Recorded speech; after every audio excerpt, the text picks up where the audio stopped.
So we've completed our title slide and our table of contents slide. It's now time to add some support slides. Same methodology here, just click add section. And this one is going to be based on Shenandoah National Park.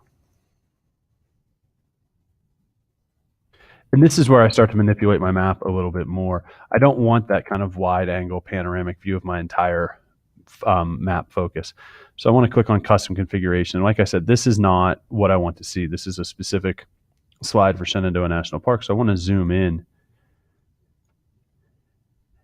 and basically select Shenandoah National Park, and it might pop up there.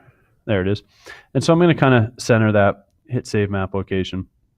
Once again, I don't need that USA Federal Lands layer on. I do kind of want all the pins on. That way somebody can kind of see where it is in relationship to the other national parks. So I hit save content on that.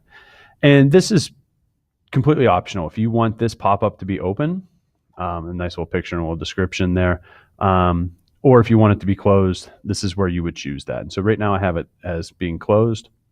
And actually I'll just set it back to map default. If you had it open, you would open it and select custom configuration. Once again, I leave the overview map on.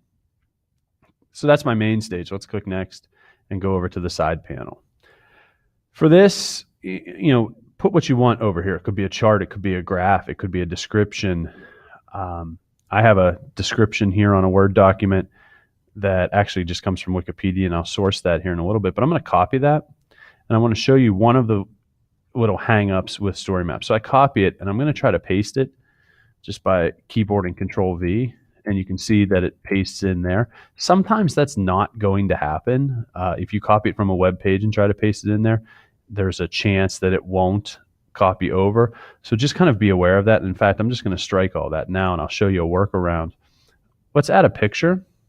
And once again, we have our picture options from Flickr. This would be Facebook, Picasa. We're going to use a URL. And I have a picture that I got from the National Park Service.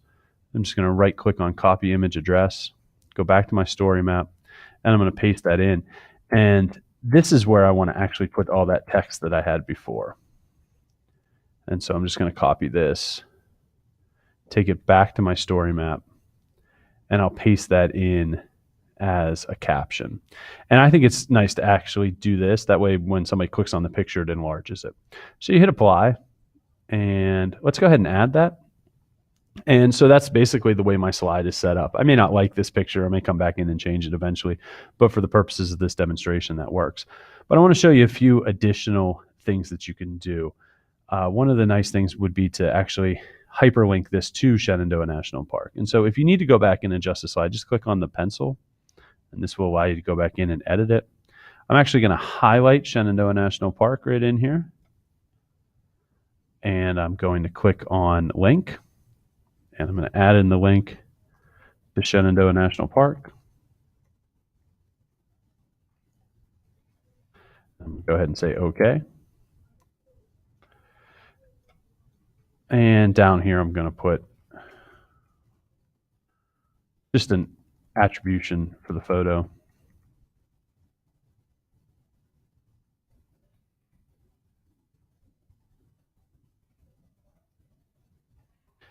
And obviously, whatever parameters you've established for sourcing material, you should hold your students accountable to that. And so that's basically right there how to set up a support slide. If we look, here's our map. It's zoomed into that, but it's movable. I can move this map. I can go out and see the other pins that I've placed on here, right? If I go back up to my table of contents, I can see the entire map. But remember, this Shenandoah National Park one is anchored to there. And so it basically comes back to that point. I would just continue to build the subsequent slides. I think I went with Yellowstone next.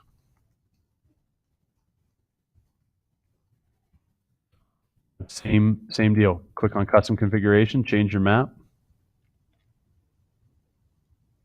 Go out and find Yellowstone.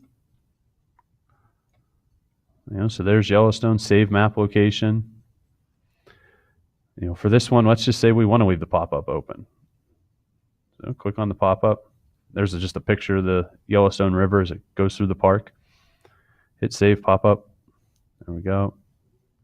type in a description of Yellowstone National Park.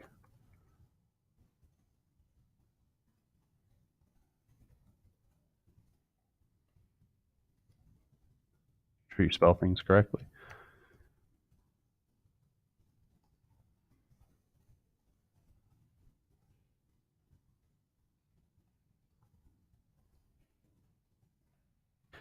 There again, you can add in pictures and videos. If you want to link Yellowstone National Park, now might not be a bad time to do it. nps.gov/yell. Click OK.